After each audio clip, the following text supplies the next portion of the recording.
E aí, pessoal, tudo bem? Bom dia, boa tarde, boa noite, né? Aqui bom dia. É uma grande satisfação estar aqui hoje para esse aulão pré-prova, né? Então, o que eu vou fazer? Eu vou repassar com vocês em uns 20 minutos, no máximo meia hora, os principais pontos da nossa matéria, tá? Então, obviamente, hoje é uma aula mais dinâmica, a gente também não vai devagar, aprofundar tanto nas questões como nós costumeiramente fazemos, mas é importante atentar. E eu tenho por hábito, nessas aulas de aulão, eu pego o meu material, tá? Então, vocês podem ver aqui, a gente vai trabalhar em cima do material. Por quê? Porque eu quero que vocês marquem no material aqueles pontos que eu entendo que são especialmente importantes. E vejam, nas aulas, eu já ia apontando, isso aqui é isso, aqui. Então aqui a gente vai fazer uma recapitulação desses pontos que merecem especial atenção. Tá? Aí, professor, eu queria que aprofundasse um pouquinho mais esse conteúdo que o senhor está dizendo que é especialmente importante. Volta lá na aula e assiste esse ponto. E aí vai estar bem capacitado e aquela coisa, né? Qualquer coisa, me procura nas redes sociais, tá bem? Então tá. Então vamos começar aqui. Ponto 1 de atenção, conceitos e modelos de orçamento. Né? Então, o que é um orçamento? A gente tem que entender isso e por que existem esses modelos. Né? E de todos aqueles que a gente trabalhou, deixa eu puxar o mouse para cá. De todos aqueles que a gente trabalhou, tem obviamente um que é o mais importante, que é o orçamento-programa. Tá? Por quê? Porque o orçamento-programa, ele é o modelo de orçamento que legislativamente, legalmente, foi adotado no Brasil. E o que ele é? O que significa o orçamento-programa? O orçamento-programa significa que as leis orçamentárias, nós já bem sabemos quais são, né? O PPA, a LDO e a LOA, elas serão estruturadas de forma a haver uma concatenação entre si, de forma que haverão planejamentos, programações e orçamentações, ou seja, o PPA, quando ele prevê aqueles grandes programas, quando ele prevê as despesas em caráter continuado, né, que vão, então, perpassar os vários exercícios durante 4 anos, eles vão estabelecer, eles vão orientar a partir daí o que? Um planejamento, né, prioridades. E essas prioridades serão refletidas nas diretrizes orçamentárias, que, por sua vez, serão realizadas na LOA. Então, isso aqui é uma concepção de orçamento. Eu tenho um orçamento que procura estabelecer prioridades, que procura estabelecer programas, que organiza despesas de forma coerente e consentânea com esses programas que estão sendo elencados como prioridades pela administração pública.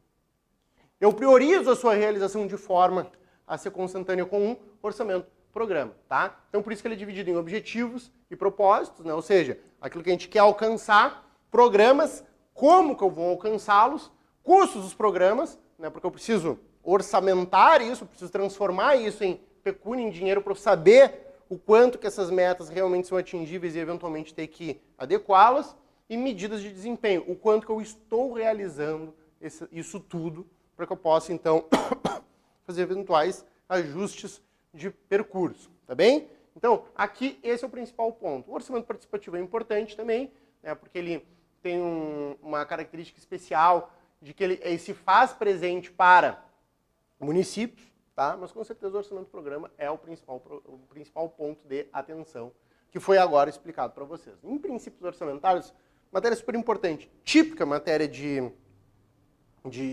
concurso, tá? E assim, aqui a gente viu vários princípios, eu vou repassar eles com vocês, né? Tem um princípio da unidade. Cada ente elabora um único orçamento. E aqui o orçamento a gente está falando de LOA, tá? Mas a LOA não é estruturada por 3 orçamentos? Sim, ela tem 3 orçamentos dentro de si, que são subdivisões, tópicos, vamos botar assim, tá? Mas a LOA é um orçamento único. O princípio da unalidade, esse um orçamento, ele contempla um exercício, né? O princípio da universalidade, este um orçamento que contempla um exercício, ele contemplará também todas as receitas e despesas daquele ente. Tá? Esse um orçamento de 1 ano, que vai contemplar todas as receitas e despesas, será evidenciado, escrito em valores brutos, nunca em valores líquidos. Tá? E o princípio da exclusividade, super importante, no sentido de que a LOA ela contempla apenas e exclusivamente receitas e despesas, né? Então, exclusivamente receitas e despesas, com exceção de autorizações possíveis para autorização para abertura de créditos suplementares e autorização para contratação de operações de crédito. Tá? Então, a LOA ela vai ter receitas e despesas e ela pode conter umas prévias autorizações para o executivo abrir créditos suplementares e para contratar operações de crédito nos limites que lhes estão sendo previamente autorizados. Tá? O princípio da não afetação, importante também, lá no 167.4, que a gente viu também quando a gente tratou do 167, né, no sentido de que receitas de impostos não têm vinculação orçamentária. Então, poxa, pagamos IPVA e as ruas são esburacadas. Uma bobagem.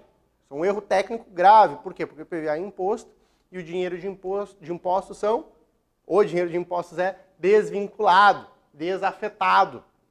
O poder público faz com esse dinheiro o que bem lhe aprouver. Haverá apenas um caixa, uma conta única, tá? Uma conta única.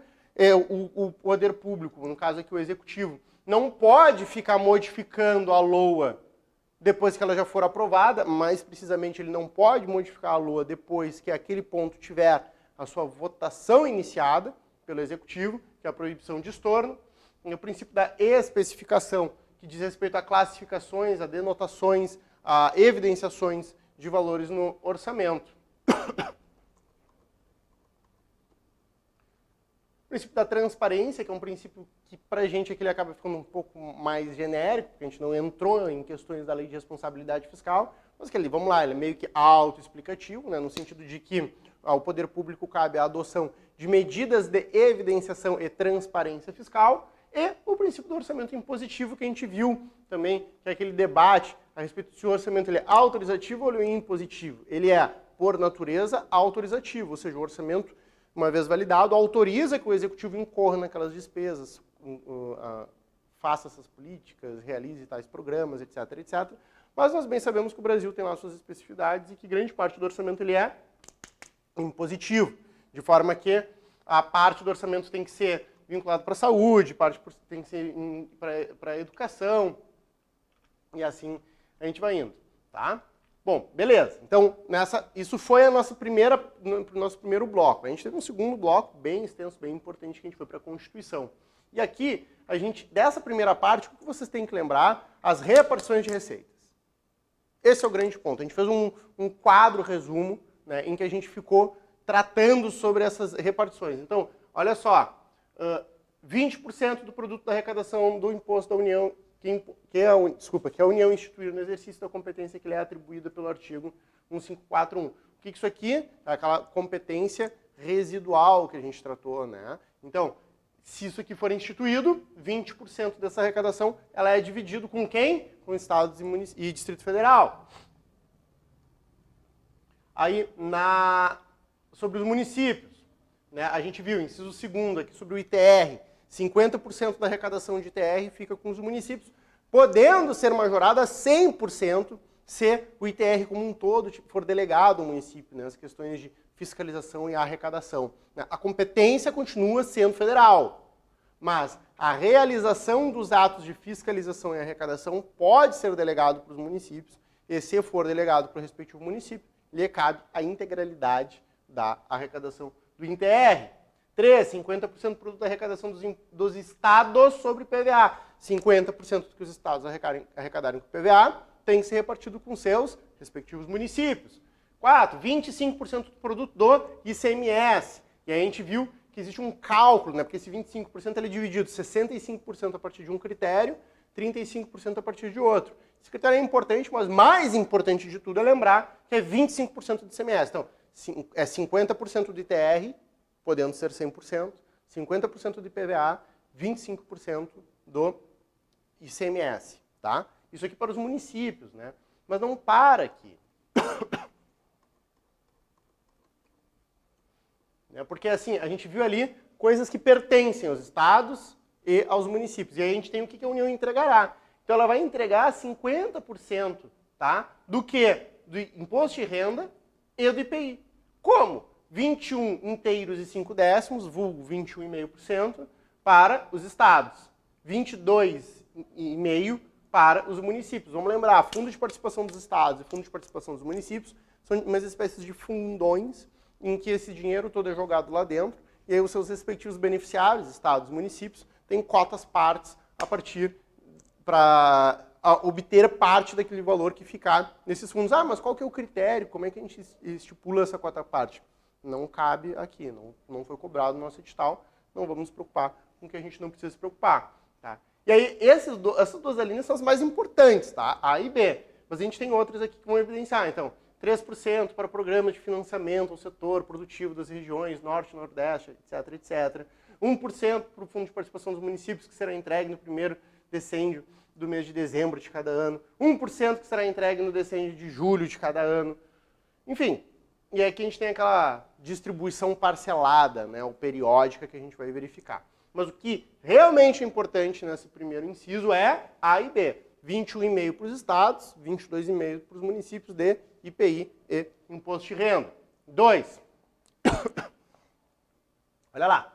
Do produto da arrecadação do IPI, 10% será...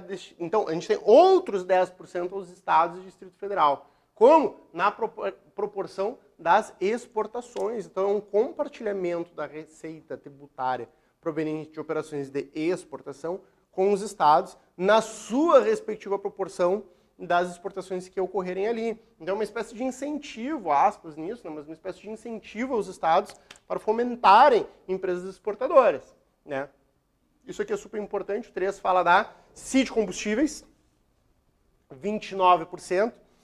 Esse aqui é especialmente importante, por quê? Porque é um percentual quebrado, né? A gente normalmente tem percentuais um pouquinho mais redondos, aqui é quebrado, e é o único tributo não imposto que é repartido. Repararam? Essa era IPVA, ITR, ICMS, Imposto de Renda, IPI, aqui é CID Combustíveis. CID, Contribuição de Intervenção no Domínio Econômico, né, uma espécie que normalmente é referida por sua sigla, CID, 29%. Tá? Para estados e distritos federais, Distrito Federal, distribuídos na forma da lei, a lei não cai no estado no edital, a gente não precisa se preocupar com isso, observada a destinação a que se refere ao inciso 2C do referido parágrafo. Tá? Assim, 1.7, parágrafo 4º, ele está fora do alcance do nosso edital, então a gente não precisa ir lá olhar o 177. Mas a gente precisa saber que lá existe um tributo que foi instituído constitucionalmente, com finalidade estabelecida, e que ele é repartido com estados e Distrito Federal. Tá? Mas aí a gente começa a ver algumas coisas importantes. Cadê?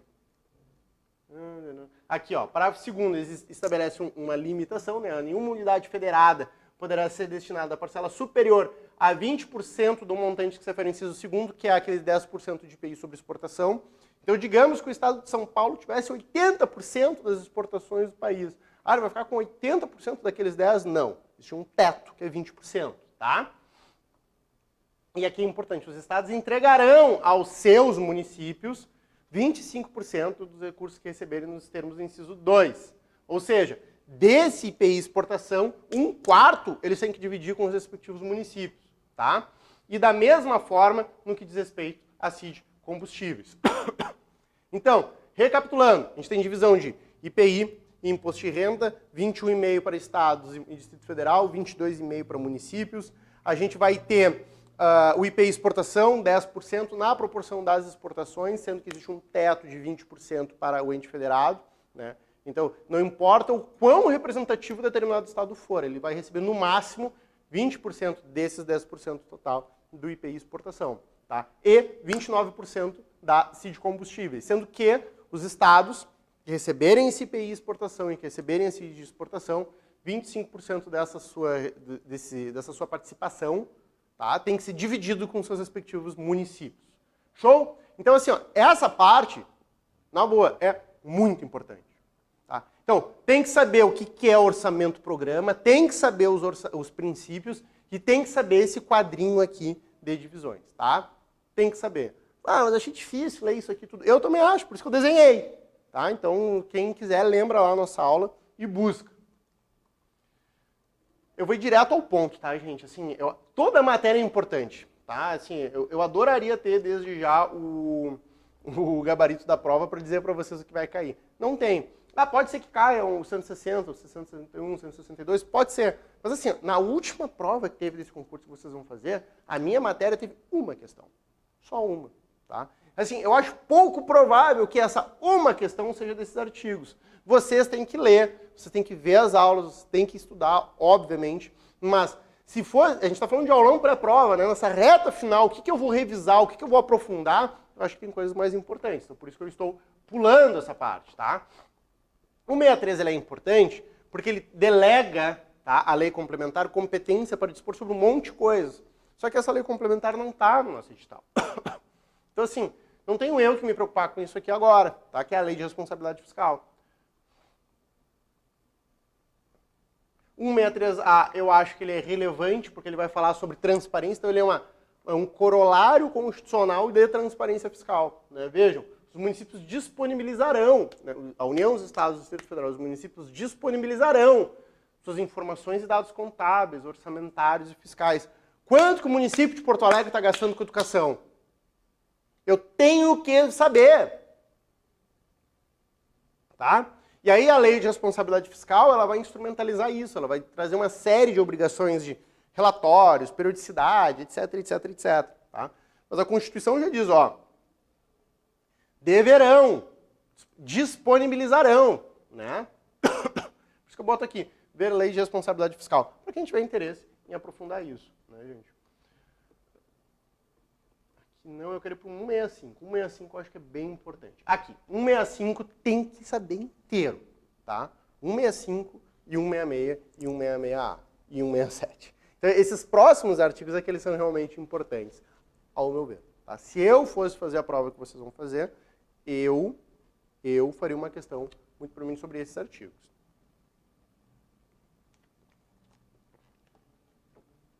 Então, assim, vamos lá, o que que fala? Vai falar das 3 leis. 165 ele vai falar das leis orçamentárias. Então vai falar do PPA, da LDO e da LOA. Ele vai trazer uma série de questões importantes. Então ele vai nos seus parágrafos. E a gente vai repassar eles. Então, o que o parágrafo primeiro fala? Ele fala o que é o PPA. E o PPA, a gente sabe que ele é aquela única lei orçamentária que vige por mais de um exercício, por 4 exercícios. Então, mas como é que eu vinculo questões de prova ao PPA? Estabelecimento de diretrizes, objetivos e metas de forma regionalizada, essa é uma característica do PPA, claro. Tá? Despesas de capital e programas de duração continuada. Eu acho que, assim, marca essas questões, marca esse texto, assim, tá? Isso aqui é o que realmente caracteriza o PPA, tá? Então ele vai estabelecer grandes planos de forma regionalizada para o Brasil. Ele vai se preocupar especialmente com despesas de capital e outras decorrentes, mas despesas de capital e aquelas de duração continuada. Show! A LDO, lei de diretrizes. Diretrizes. Então ela vai dar o norte, ela vai indicar a direção, né? Então ela vai compreender metas e prioridades da administração, claro, as diretrizes, né? Metas e prioridades. Vai estabelecer as diretrizes de política fiscal e metas. Veja, LDO e metas assim, ó, andam juntinhas, tá? Mas tem uma coisa aqui que eu quero... Aqui, ó. Em consonância com trajetória sustentável da dívida. Marca isso. Marca. Trajetória sustentável da dívida. Trajetória sustentável da dívida. Isso aqui, normalmente, é um texto muito comum em questões de concurso para a gente vincular a LDO, tá? Vai elaborar a LOA, óbvio, né? Porque a gente tem aqueles círculos concêntricos que eu falei a dar com pau em aula. Disporá sobre as alterações da legislação tributária, isso é importante, mas essa parte final é muito importante porque a gente esquece, a gente não entende muito bem o que isso quer dizer. Estabelecerá a política de aplicação das agências oficiais de fomento. Marca isso, marca, tá? Porque assim, caiu ali política, diretrizes, metas, agências de fomento, é LDO. É LDO, tá? Show. Aí o 3 vai falar uma coisa que na verdade não importa muito, a gente pode desconsiderar, eu quero ir pro 5. Parágrafo 5º, que aí vai falar do quê? Da LOA. E vai dizer que a LOA é estruturada em 3 orçamentos. Então, o orçamento, que é organizado via lei orçamentária anual, é organizado em 3 orçamentos. Fiscal, seguridade e de investimento. Tem que saber o que é cada um, professor? Óbvio, óbvio. Tem que saber e eles estão escritos aqui. Tá? Seguridade, autoexplicativo, de investimento das empresas que o ente público tenha maioria de capital e o fiscal, o grosso da máquina pública, tá? Então os poderes, né? O executivo, legislativo, judiciário, Ministério Público, defensorias públicas, etc. Esses órgãos que a gente costuma visualizar, ver melhor, eles vão estar no orçamento fiscal. Tá? Por quê? Porque aí não tem nada a ver com seguridade social e não tem nada a ver com empresas de capital em que o ente público tenha investimentos. Tá? Se a gente fosse aprofundar, inclusive, esses orçamentos, eles são feitos pelo executivo, mas por órgãos diferentes, porque eles têm vieses diferentes, especificidades diferentes. Tá? Bom, seguindo, parágrafo 6º, olha só, o projeto de LOA, isso aqui é super importante, será acompanhado de demonstrativo regionalizado de efeitos de renúncias de receitas, de benefícios fiscais, financeiros, etc. Isso aqui é bem importante, porque, mas o senhor falou que regionalizado era o PPA. Não, né, querido? Porque eu não falei do demonstrativo regionalizado de renúncias. Por quê? Qual que é a ideia disso aqui? Bom, se eu estou montando o meu orçamento, eu preciso ter noção de qual que é o impacto que uma isenção tributária vai ter sobre determinada localidade. Preciso, né? Até porque a LOA, num orçamento-programa, ela estrutura despesas como formas de eu realizar coisas visando realizar aquelas diretrizes que foram estabelecidas pela LDO, as minhas prioridades e metas, né? E tudo isso em conformidade com aqueles grandes programas que constam do PPA. Então vejam como tudo fecha, né? Deixa eu ver. Não é isso aqui. O parágrafo 8º é importante porque é a previsão constitucional do princípio da exclusividade. Isso aqui eu queria lembrar, tá? Então, a lei anual não conterá dispositivo estranho, previsão de receita e fixação de despesas, salvo aquelas exceções que a gente já falou bastante, tá? Então, isso aqui é super importante. Mas assim, se eu tivesse que escolher um princípio para cobrar de você, seria o da exclusividade, sem pensar duas vezes, tá? Aí o parágrafo 9º, a gente não precisa se preocupar, cabe à lei complementar dispor sobre coisas, né? Cadê?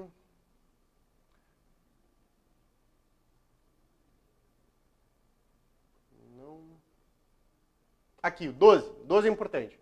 Integrará a LDO para o exercício a que se refere e, pelo menos para os dois seguintes, anexo com previsão de agregados fiscais e a proporção de recursos para investimentos que serão alocados na LOA para a continuidade daquele isenamento. O que eu quero dizer? Por que isso aqui é importante? Tá?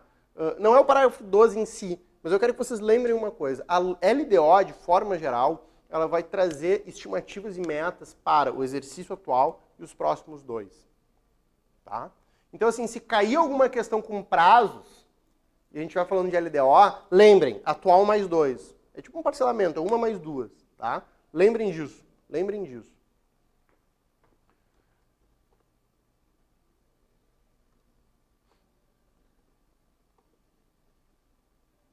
Parágrafo 14, super importante. A LOA ela pode conter previsões para os exercícios subsequentes. Vejam bem, a LOA ela prevê um exercício, mas por vezes pode acontecer de nós termos uma despesa que vai passar. Vai passar, ela não vai terminar em dezembro.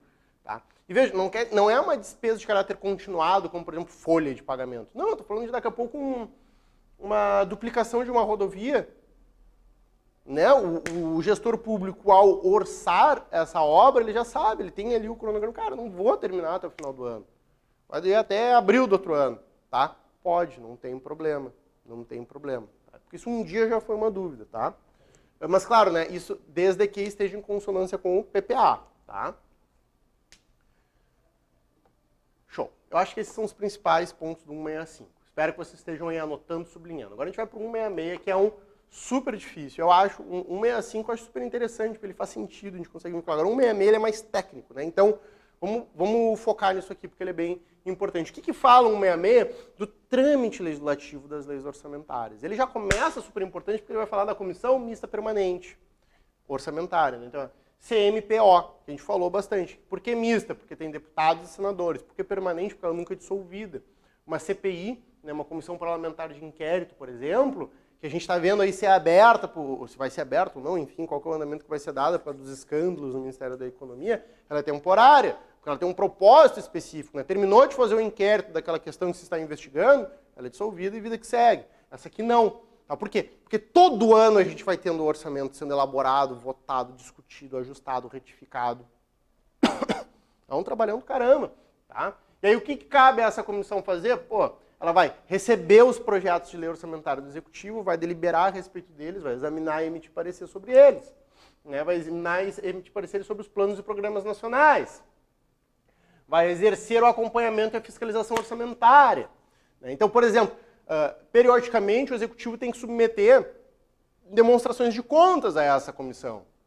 Tá? Como é que o deputado vai analisar isso? Bom, ele tem um Tribunal de Contas para ajudar, então ele pode essa comissão manda para o Tribunal de Contas, o Tribunal de Contas emite um relatório a respeito daquelas contas que foram prestadas, devolve para a CMPO vai analisar as contas que foram prestadas, mais o que lhe foi subsidiado pelo Tribunal de Contas da União, vai emitir parecer, vai analisar isso, vai chamar alguém do Executivo, olha só, isso aqui não está batendo, o que está acontecendo, etc. Tá? Vejam, as emendas aos projetos de lei são apresentados na comissão. E a comissão vai emitir parecer também sobre as emendas. Ah, eu quero mais dinheiro para a minha localidade, eu acho que está indo demais para a Polícia Rodoviária Federal, tinha que ir para a polícia não sei o quê. Bom, isso tudo vai ser debatido. Né? E essa é uma análise que não é uma análise tão de mérito, mas ela é uma análise também de conveniência orçamentária, no sentido de, poxa, olha só, a gente está há muitos anos investindo em tecnologia da Polícia Federal. Se a gente parar com isso agora, a gente corre o risco de botar em risco. A gente corre o risco de botar em risco, é ótimo. A gente corre o risco de comprometer os investimentos que foram feitos até agora, porque esses investimentos foram feitos até agora com uma concepção de continuidade. Quando uma força-tarefa é simplesmente dissolvida, a gente tem um problema, porque muito tempo, muito dinheiro foi investido naquela força-tarefa até então. A gente vai simplesmente sepultar isso. Faz de conta que nunca existiu. Vejam, esse tipo de análise, sob uma perspectiva orçamentária, tem a ver com responsabilidade fiscal. E não mérito se a comissão, se a equipe especial, ela fez bem ou não o seu trabalho. Não, mas assim, está há anos botando dinheiro lá e agora simplesmente a gente vai deixar morrer, talvez não seja tão bom fazer isso. Então, vamos, então, ajustar isso. Condições das emendas, parágrafo 3º. Tem que ser compatíveis com o PPA e com o LDO. Tem que indicar os recursos, isso é fundamental. Não existe despesa desacompanhada de fonte de custeio. Admitidos apenas os provenientes de anulação de despesa. Ou seja, eu não posso dizer, eu quero gastar mais com isso, porque nos meus cálculos a gente vai arrecadar mais do que nos cálculos do governo federal. Negativo. Tomara que sim, mas não vou poder contar com isso. Então, da onde é que vai sair esse dinheiro? Tá? E aí aqui tem umas exceções, que elas são, de certa forma, intuitivas a respeito do que... Então, por exemplo, posso tirar dinheiro de dotação para pessoal? Claro que não, né? Porque tu tem que pagar a folha desses servidores. E assim a gente vai indo, tá? Cadê? Aqui o parágrafo 5º que eu falei, antecipei um pouquinho antes, né? Que o presidente ele pode ele mesmo modificar a LOA que ele mandou, desde que aquele ponto que ele está querendo modificar não tenha tido votação iniciada, tá? Não é a LOA como um todo, mas aquele ponto. Cadê mais? Parágrafo 8, super importante também, né? Porque assim, então, o que o parágrafo 8 vai dizer? Vamos dizer que houve um veto a uma determinada despesa. Então, essa despesa ela tinha uma fonte de custeio que lhe cabia.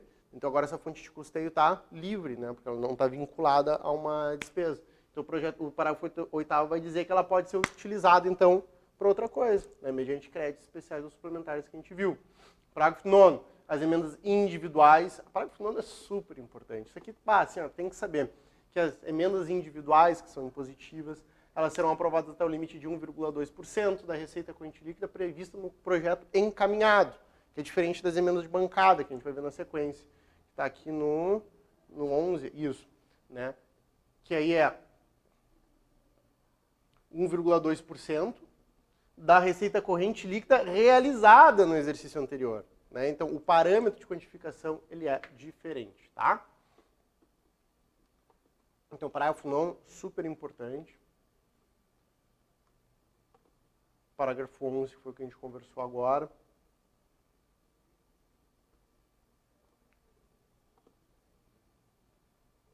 Esse foi o parágrafo 9. Tá, o parágrafo 9º, então ele vai tratar das emendas individuais, tá? Que elas serão aprovadas até o limite de 1,2%. O parágrafo 11 vai dizer que daquele parágrafo 9º, elas foram aprovadas. Agora, sua execução financeira é obrigatória até 1,2% da receita corrente líquida realizada no exercício anterior, tá? E a gente tem ainda no parágrafo 12º, a emenda de bancada, que é 1% da receita corrente líquida realizada também. Então, esses percentuais, eles são meio chatinhos, às vezes a gente se perde neles, né? Decorem, tá? Decorem. Parágrafo 9º, parágrafo 11 e parágrafo 12. Anotem, botem em negrito. Vocês têm que saber esses parágrafos. Não. Eu estou indo direto no ponto, tá? Gente, tudo é importante, óbvio, né? Mas assim, eu quero ir naquilo que eu acho que é o mais importante de vocês revisarem nessa reta final.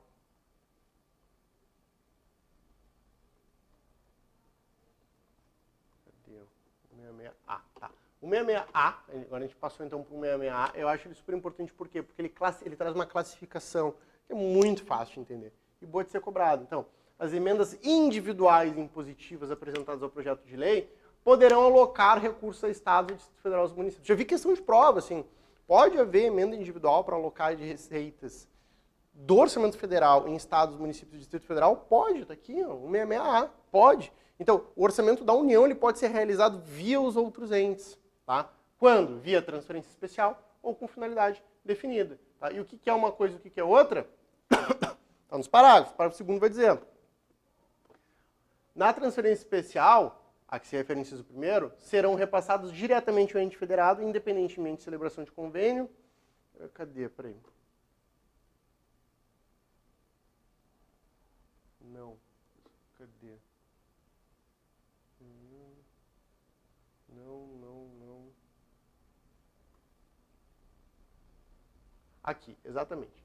Ó, no parágrafo 2º, eles pertencem ao ente federado no ato efetivo de transferência, serão aplicados em programações finalísticas das áreas de competência do Poder Executivo do ente federado beneficiado. Marquem, parágrafo 2º, inciso 3º.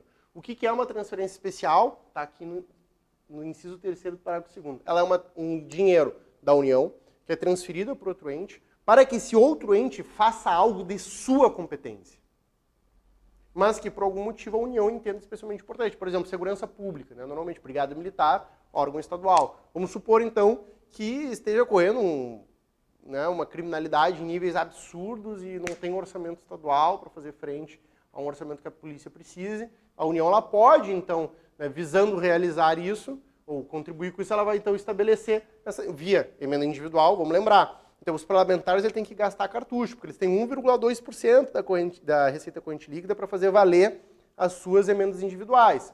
Então, eles vão ter que alocar parte desse orçamento para uma transferência especial ao seu respectivo Estado, para que o Estado, nesse nosso exemplo que a gente está tratando, faça o que lhe cabe. Nas com finalidade específica, definida, é diferente, porque eu transfiro esse dinheiro para outro ente, para o Estado, para o Distrito Federal, para o município, para ele fazer algo que é de competência da União. Então, tipo assim, me ajuda aí. E aí, claro que esse me ajuda aí beneficia os dois lados, tá? Mas essa é a grande diferença, né? O que vai ser feito com esse dinheiro é de competência do próprio ente ou é de competência da União, mas vai ser feito pelo ente contemplado por esses valores. Essa é a diferença, tá? E é disso que o 166 fala. O 167, gente, ele é super importante porque ele vai tratar das vedações constitucionais. E aí a gente vai ter que revisar isso aqui, mas é o último grande artigo que a gente tem para revisar, tá? Então, olha lá. Eu não posso ter início de programa ou projeto não incluído na lei orçamentária. Ou seja, para eu incorrer em uma despesa, essa despesa tem que estar prevista na LOA. Ponto final. Tá? Não posso tirar do nada assim, vou gastar dinheiro com algo que não foi validado com um processo democrático. Não. Tá? A realização de despesas ou assunção diretas que excedam os créditos orçamentários adicionais, que tem a ver com o primeiro. Né? Então, assim, se você não tem orçamento para fazer... Se o teu orçamento é 800, não adianta querer gastar 1.000. É 800. Ah, mas eu preciso de 1.000, bom, então usa um crédito suplementar, a gente já vai chegar nele. Né? O inciso 3º, regra de ouro. Regra de ouro. Nada que tenha um nome de ouro é não importante, né? Tem que saber. Então, o ente, ele só pode incorrer em receitas de capital de forma coerente, consentânea com o quê? Com aquilo que ele foi autorizado no orçamento. Ele não pode ter um endividamento via despesa de capital para além daquilo que ele foi autorizado no orçamento, salvo uma autorização. Aí pode ser via crédito suplementar ou especial, com finalidade precisa. Tá? O que são esses créditos adicionais? Créditos adicionais são formas de retificação, de modificação da lei orçamentária. Então, o crédito adicional vai ser especial se eu passo a prever na minha lei orçamentária uma despesa que não estava lá prevista. Né? E ele vai ser um crédito adicional suplementar se eu estou tratando de uma despesa que consta da minha lei orçamentária, mas com uma dotação orçamentária que se mostrou insuficiente, tá? Então eu posso ter abertura de créditos adicionais, especiais ou suplementares, para complementar a minha limitação de despesa de capital, mas eu preciso ter isso. Inciso 4 é o princípio da não vinculação de receitas de impostos, que a gente já viu. Né? De novo, aqui, ó, o quinto, abertura de crédito suplementar ou especial sem prévia autorização legislativa e sem indicação de recursos, porque toda despesa tem que ter indicação de recursos, e esses créditos, modificações no orçamento, precisam ter validação do legislativo. Claro, se toda lei orçamentária passa por um processo legislativo, em que o executivo manda para o legislativo aprovar, não teria cabimento nenhum o executivo poder mudar isso ao seu bel prazer. Não, ele tem que pedir autorização também, tá? Salvo nos créditos adicionais extraordinários, mas aí eles são extraordinários, são tão excepcionais que aí eles invertem a ordem. O executivo já toca a ficha fazendo eles e depois isso é convalidado ou não pelo legislativo, tá? Mas aí são casos de guerra, de calamidade pública, de catástrofe, né? Pessoas estão morrendo numa enchente. Cara, não posso esperar o legislativo validar ou não. Estou mandando a Guarda Nacional, estou mandando Forças Armadas, estou mandando sei lá eu o quê, tá? 6, a transposição, remanejamento ou transferência de recursos, né, que é o princípio não estorno que a gente viu. Então o executivo não pode ficar mexendo no orçamento sem autorização. Eu não posso usar créditos limitados, por quê? Porque toda despesa tem que ter a sua respectiva fonte de custeio. Veja que esses incisos aqui são todas decorrências que a gente estava falando. O 8º, a utilização sem prévia autorização específica de recurso do orçamento fiscal num outro. Não pode. Se foi validado de uma forma, tem que cumprir conforme validado. Tá? Vou instituir um fundo aqui, então vou ficar reservando dinheiro. Para quê? Não sei. Não, tem que ter previsão legal, tem que estar instituído em lei. A gente está falando de dinheiro público, isso é importante. Né? A transferência voluntária de recursos e a concessão de empréstimos, ou seja, o despender dinheiros, tá, de um ente para o outro, não pode, tá? Para pagamento com o pessoal. Né? Por quê? Porque, assim, se o ente público sabe que tem os seus funcionários públicos, assume-se que ele tem que ter condições de arcar com as despesas de manutenção desses funcionários, simples assim. Né? E aí a gente vai para os parágrafos, mas eu quero ir para um parágrafo em específico. Aqui o que eu falei antes, ó. Nenhum investimento cuja execução ultrapasse o exercício. Lembram do 165, parágrafo 14, que a gente acabou de ver? Que a LOA ela pode ter previsão de despesas que supere o exercício, mas tem que estar previsto no PPA. Vejam como os artigos conversam entre si. Tá? Créditos especiais extraordinários, parágrafo 2º, super importante também. Eles vão ter previsão para aquele exercício. Ou melhor, eles podem ter previsão para o exercício que eles forem instituídos e para o seguinte, desde que promulgado nos últimos 4 meses. Por quê? Porque vamos imaginar, lá em outubro eu vou então instituir uma despesa que eu sei que ela vai ocorrer também, ou melhor, que ela vai ter continuidade para o exercício seguinte. Então, por que eu não faço uma vez isso direito, não faço inteiro? Não é? É disso que a gente está falando. Então, assim, faz direito, faz inteiro, já prevê para o exercício seguinte. Extraordinários especiais. Suplementar, não. Por quê? Porque o suplementar eu estou, então, complementando o que falta numa despesa que já está prevista. Ora, ela já está prevista e eu sei quanto que falta dela para o ano seguinte, então eu suplemento apenas no limite até o final do exercício, tá? Aqui ó, a previsão do extraordinário que eu estava falando, veja como ela é extremamente excepcional, parágrafo 3º, né, para atender despesas imprevisíveis e urgentes, como de guerra, comoção, calamidade, né? Não é qualquer coisa que prevê isso, que autoriza, né? Parágrafo 5º como um reforço, né, do que a gente estava falando antes sobre o princípio do não estorno. Então, tu não pode ficar mexendo nas receitas e despesas ao seu bel prazer. Tá? Então, assim, essas são as principais previsões do artigo 167. Todo o inciso que eu falei, vocês marcaram, sublinharam, e vocês vão reler e vocês vão entender. Tá? Isso é fundamental para a prova. O resto, gente, eu quero dizer para vocês que é importante, mas não é tão importante. É claro que é sempre complicado dizer isso, né? Mas é que o resto, ele conta com regulamentação infralegal e essa regulamentação não cai no edital. Então não é que o 67A, o 69 não possam ser cobrados, mas é menos provável que eles sejam cobrados, tá? Então assim, eu vou repassar muito rapidamente algumas coisas pontuais. Olha só. Se apurado que em 12 meses a relação de despesas e receitas correntes foi 95%, ou seja, começa, né, as despesas correntes, que são aquelas habituais de manutenção da máquina pública, já contemplam 95% das minhas receitas correntes. Então está indicando que essas minhas receitas habituais estão quase insuficientes para fazer frente às minhas despesas também habituais, né? O que eu posso fazer? O que eu posso fazer? Bom, eu posso fazer algumas coisas. Mas, primeiro, é possível, né? Então isso é importante no âmbito dos estados, do Distrito Federal e dos municípios, é facultado, é possível, né, a gente vedar a concessão de vantagem, a criação de cargo, a alteração de estrutura de carreira, a contratação de novos servidores. Então, veja, o que a Constituição está dizendo é o seguinte: olha, se você, Estado, município, começou a perceber que está apertando, fica autorizado congelar novos gastos com folha. Tá? Por quê? Porque o gasto com folha, uma vez incorrido, cara, ele vai ser perene. Né? Eu não posso simplesmente mandar embora todos os meus servidores. Né? Que bom, né? Por isso que cá estamos buscando essas carreiras públicas. Né? Mas então, é disso que o 167A vai falar. Tá? Os termos, condições, consequências disso aqui não ser cumprido, está lá na Lei de Responsabilidade Fiscal. Então, por isso que eu acho que é menos provável que isso aqui seja cobrado. Tá? Ó, pode-se instituir novas criação de despesa obrigatória? Recomenda-se que não. Né? Criação e expansão de programas de linha de financiamento. Cara, não tem como ficar financiando, praticamente não tem dinheiro para se manter. Né? Então, é disso que o 167A vai tratar. Tá? Importante, mas eu acho menos importante. Agora, o 167B até o 167G, esse eu realmente não vou tratar com vocês, porque é um regime que foi constituído, foi criado especificamente para o período de pandemia. Tá? E eu acho pouquíssimo provável que ele caia na nossa prova. Tá? E da mesma forma, o 168 e o 169. O 169 também vai tratar sobre essas limitações de despesa com o pessoal. Mas, assim, essas despesas, como eu acabei de falar, elas vão estar lá na Lei de Responsabilidade Fiscal. Então, faz assim, ó, lê o 169 uma vez. E deu. Tá? Mas foca mesmo no resto que a gente tratou.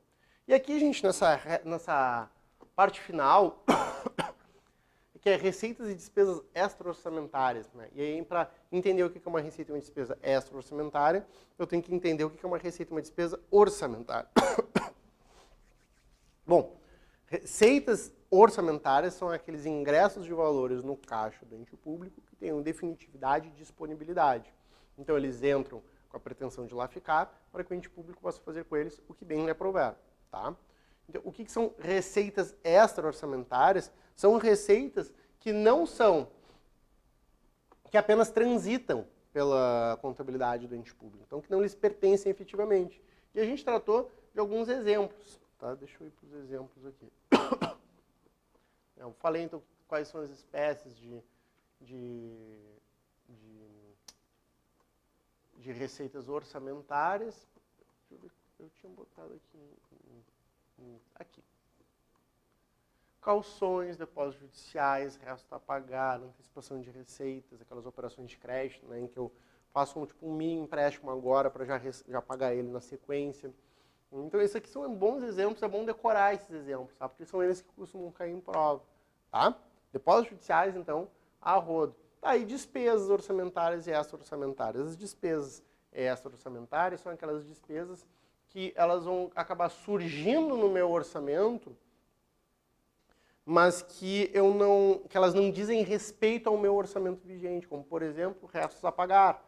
O que é o resto a pagar? É uma despesa que acabou não sendo, o seu processo de realização acabou não sendo finalizado no período que deveria ser realizado.